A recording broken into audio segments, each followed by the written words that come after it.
ఎన్నికలు ఎప్పుడు జరిగినా కాంగ్రెస్ డిపీట్, కేసీఆర్ రిపీట్ అని కాంగ్రెస్ పార్టీ స్వయంగా తన ఎక్స్ వేదికలో నిర్వహించిన సర్వేలో తేట తెల్లమైందని చెప్పి ఈ సందర్భంగా తెలియజేస్తున్నా.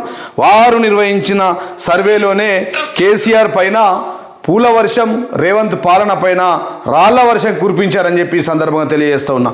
ఎక్స్ వేదికలో ప్రజలు ఇలా కేసీఆర్ పాలన కావాలి, కాంగ్రెస్ పాలన వద్దు, కేసీఆర్ పాలన ముద్దు, రేవంత్ పాలన వద్దు అని చెప్పి ప్రజలు స్వయంగా తెలియజేస్తూ ఉన్నారు. ఒక్క వీడియో చూడడం వల్ల మీకు తేటతెల్లం అయిపోతుంది. తెలంగాణ రాష్ట్రంలో ప్రజలు ఎలాంటి పాలన కోరుకుంటున్నారు?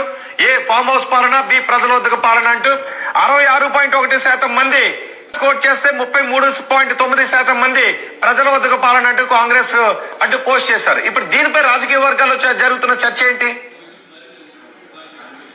అసలు కాస్త సాహసం అనే చెప్పాలి. ఇప్పుడున్నటువంటి సిచ్యువేషన్ లో స్థానిక సంస్థల ఎన్నికలు ఉన్నటువంటి నేపథ్యంలో ప్రతికూల వాతావరణం ఉందనే చర్చ జరుగుతా ఉంది. దర్శక కాంగ్రెస్ పార్టీ ఎమ్మెల్యేలు, మంత్రులు బాహటంగా మాట్లాడుతా ఉన్నారు. నిన్న శాసనసభ స్పీకర్ గడ్డం ప్రసాద్ కుమార్ కూడా ఒక సందర్భంలో మాట్లాడారు. గ్రామాలకు వెళ్తే కాంగ్రెస్ ను ప్రజలు తిడుతున్నారు అనేటువంటి విషయాన్ని, కేసీఆర్ పాలనే బాగుండేది అనేటువంటి ప్రస్తావిస్తూ. సో ఈ నేపథ్యంలో తెలంగాణ కాంగ్రెస్ ఎక్స్ ఖాతా సాహసోపేతమైన నిర్ణయం తీసుకుంది. కాకపోతే దీంట్లో 1,81,000 మంది ట్విట్టర్ అకౌంట్ ని ఫాలో అవుతున్నారు. ఇంత పెద్ద సంఖ్యలో ఫాలో అవుతున్నటువంటి వారందరినీ దృష్టిలో పెట్టుకుని ట్వీట్ చేస్తే ఇట్లా 1,50,000 పైచీలకు ఫాలోవర్స్ ఉన్న ట్విట్టర్ వేదిక సాక్షిగా ప్రజలంతా తెలుపుతూ ఉన్నారు. ఇది కాంగ్రెస్ పార్టీ ఇంటి పార్టీ కాదు, ఇది ప్రజలను తెలంగాణ ప్రజలను దోచుకుంటే 420 పార్టీ అని చెప్పి ఈ సందర్భంగా తెలియజేస్తున్నా.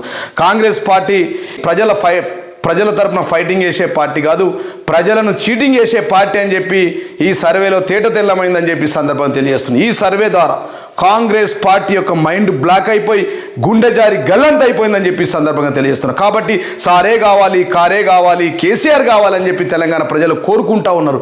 ఈ రాష్ట్ర ప్రజలంతా కన్నీరు పెడతా ఉన్నారని చెప్పి సందర్భంగా తెలియజేస్తున్నాం. కాబట్టి మరి ఇకనైనా ఈ విషయం పైన మొత్తం రాష్ట్ర వ్యాప్తంగా రాష్ట్రంలో ఉన్న టీవీ ఛానళ్ళలో, దేశంలో ఉన్నటువంటి జాతీయ ఛానళ్లలో, చివరికి కాంగ్రెస్ పార్టీలోని రాహుల్ గాంధీ దగ్గర, సోనియా గాంధీ దగ్గర ఈ చర్చ కొనసాగుతుందని చెప్పి ఈ సందర్భం తెలియజేస్తుంది. ఇకనైనా ఈ రాష్ట్ర ముఖ్యమంత్రి రేవంత్ రెడ్డి గారు తెలంగాణ తొలి ముఖ్యమంత్రి మీద మాట్లాడడం, తిట్టడం బంద్ చేసి ఒకవేళ కనుక తిట్టు తిడతా మాత్రం ప్రజలు తిరగబడతారని చెప్పి సందర్భంగా తెలియజేస్తాం.